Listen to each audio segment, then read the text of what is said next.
Tell me what's happened.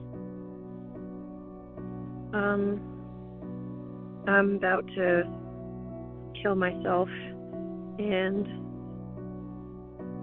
I just want my family to know where to find me. Ladies and gentlemen, I have to make this update on this particular video. Mica Miller, who's the wife, or I guess they were still married, they hadn't officially had a divorce, of the pastor that went viral for his bizarre statement at revealing to his audience or his congregation that his wife had taken her life.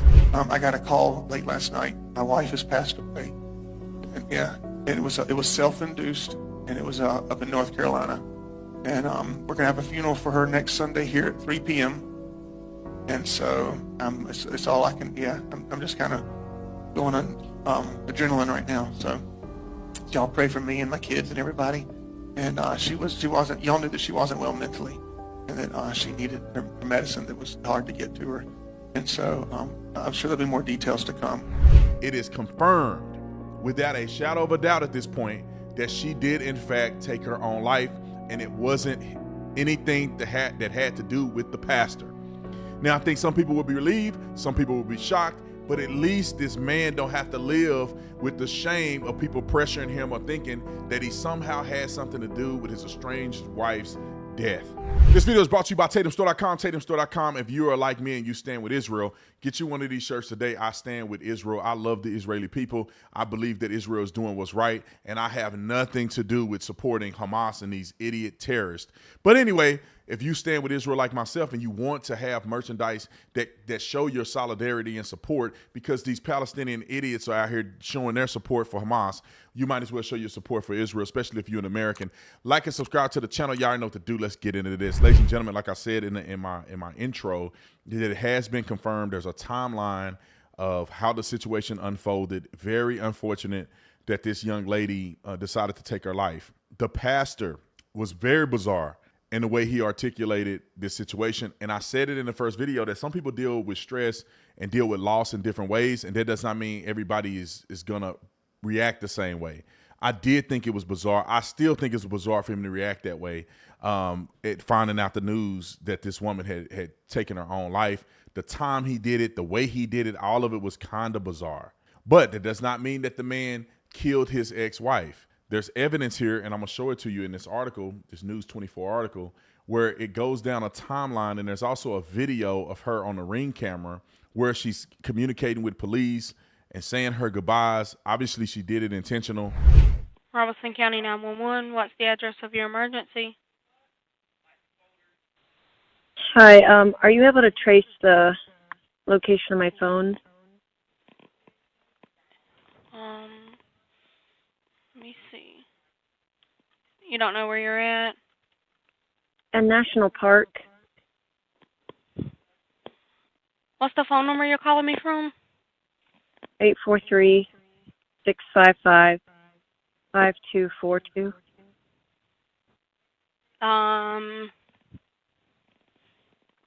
Where's the park located at? In Fair Bluff. Let's see. I have my location on, I think, on my phone. Find My Phone is on. I just did my my location. Okay, I'm showing, I don't think you are in Robeson County. Are you at the Lumber River State Park? Yeah, that's where I am. Okay. Tell me what's happened. I'm about to kill myself, and I just want my family to know where to find me. Okay, ma'am.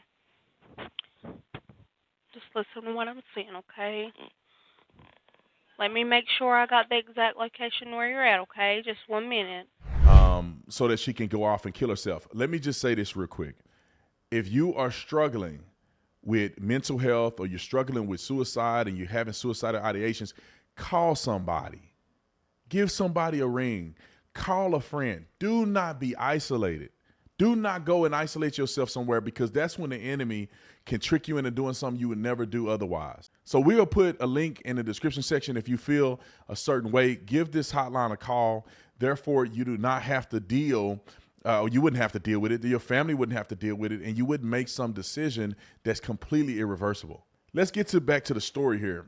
So the young lady did it on the ring cam. I'm going to go through play-by-play of the actual timeline, which was put together by law enforcement. I'm going to give you the brief synopsis of it right here. It says at 2:54 p.m. on April the 27th, Mica Miller's whereabouts. And it says 911 call was made from a 843 area code number. Mica Miller asked if her phone could be located and then threatened suicide. Mica hung up the phone before further information could be gathered for the dispatcher. The telecommunications tried to contact her multiple times. And they go through the timeline specifically of what they were able to discover.